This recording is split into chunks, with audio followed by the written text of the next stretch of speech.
Hi everyone! This video is about participle phrases. It's a different type of sentence structure. I noticed in this week's reading there were a lot of participle phrases. So the purpose of this video is to help you with your reading and also writing. Last week we studied simple, compound, and complex sentences. So the goal of this lesson is to teach you one more type of sentence structure. Here is a sentence from the reading about choices of successful and unsuccessful students. It's the sentence down here. What do you notice about the sentence structure? What is the subject, verb, and complete thought? Successful students develop self-awareness. They're aware of themselves, having a deep understanding of their strengths and weaknesses. What's the subject? It's successful students. The verb, develop, and the complete thought is self-awareness. This is what they develop. But what's this after the comma? Having a deep understanding of their strengths and weaknesses. What role does this play in the sentence? This is called a participle phrase, and that's what we're going to study in this lesson, is how to use them in our sentences to add additional information. What is a participle phrase? It's basically a verbal. It's like a verb. It often ends in ing, that's the present participle, or ed, or irregular forms for the past participle, like walked, talked, or irregular ones like eaten or been. It is used like an adjective to give more information about a noun or pronoun. Here are some examples. He injured his back carrying a heavy box.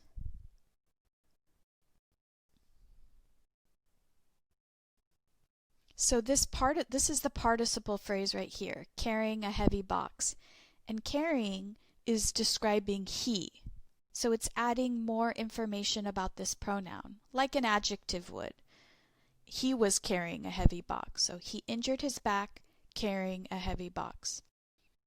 Played by millions, soccer is popular all over the world. My participle phrase is played by millions. And it's giving more information about soccer, that soccer is played by millions. Shaken by the earthquake, we went outside. My participle phrase is shaken by the earthquake. Here's an irregular past participle, and it's giving more information about we. We were shaken. We were scared from the earthquake. Now, this is just one type of sentence structure.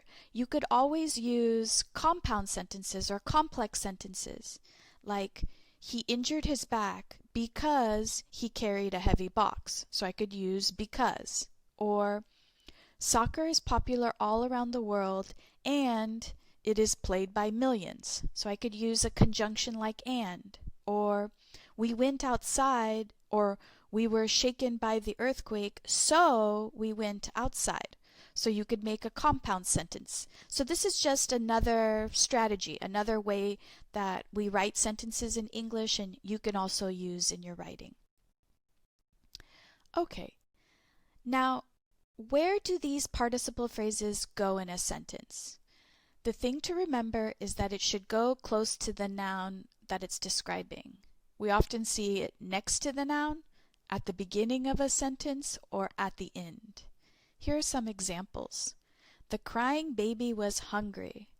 So my participle is crying, and it's right next to the noun, the crying baby. Crying loudly, the baby wanted food. Here we see it at the beginning of the sentence, or you could see it at the end of the sentence. The baby wanted food, crying loudly. And it's describing the baby. Let's talk about comma rules. If you begin with the participle phrase, you want a comma before your main clause, before your subject. Living in San Diego, comma, I enjoy the nice weather.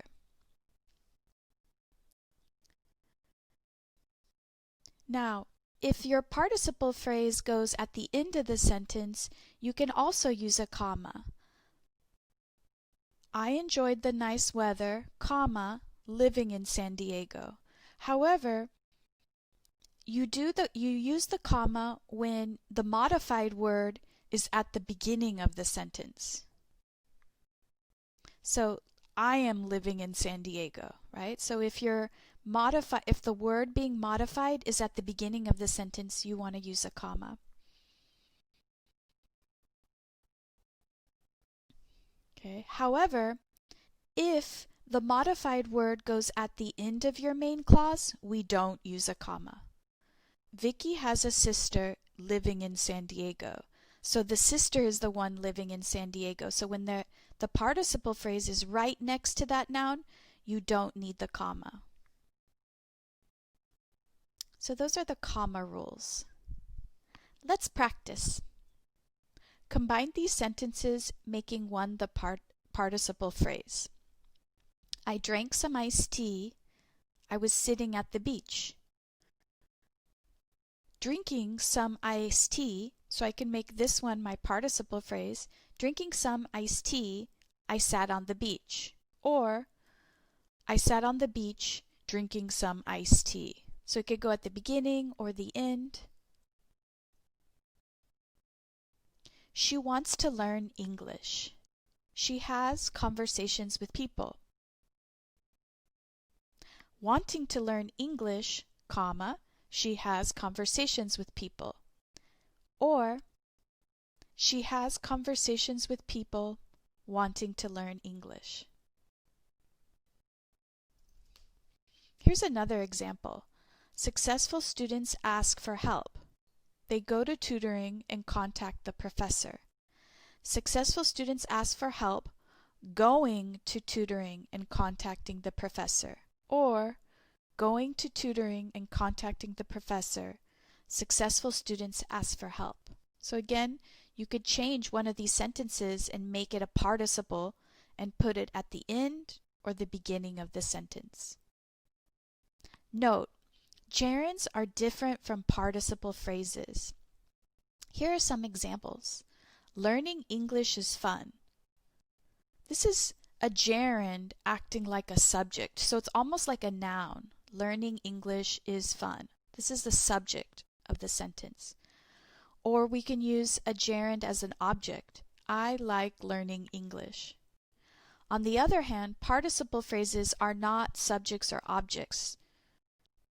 I make new friends learning English. So usually it's like it's giving more information about the noun or pronoun. In this case, it's giving more information about I. So it's functioning like an adjective. And you see it this way a lot of times with the comma at the end or the beginning of the sentence. So it's adding extra information. Now be careful. Make sure that the participle phrase is modifying a specific noun or pronoun. Here's an example of a mistake that sometimes writers make. Carrying a heavy bag, his foot caught on a step. This sentence is incorrect. Why? His foot cannot be carrying a heavy bag. A foot can't carry a bag. A person carries a bag. To correct it, you would say, carrying a heavy bag, George missed a step and fell down. So George was the one who was carrying the heavy bag. So remember, you need a specific noun or pronoun that the participle phrase is referring to. Okay? Let's practice. What's wrong with this sentence? Getting help from the tutor, the homework was completed.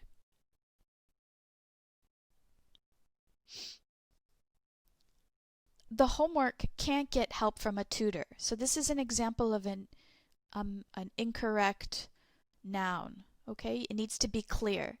Getting help from the tutor, the student was able to complete the homework. I need a clear noun in the sentence that this participle phrase is describing. Okay, so let's summarize. Participle phrases are verbals that act like adjectives. They can go at the beginning of the sentence, next to a noun, or at the end of a sentence. And as you read, notice them, pay attention, and also practice them in your writing. You will have a mini homework assignment to practice these. And remember, your English gets better day by day. Thanks for listening.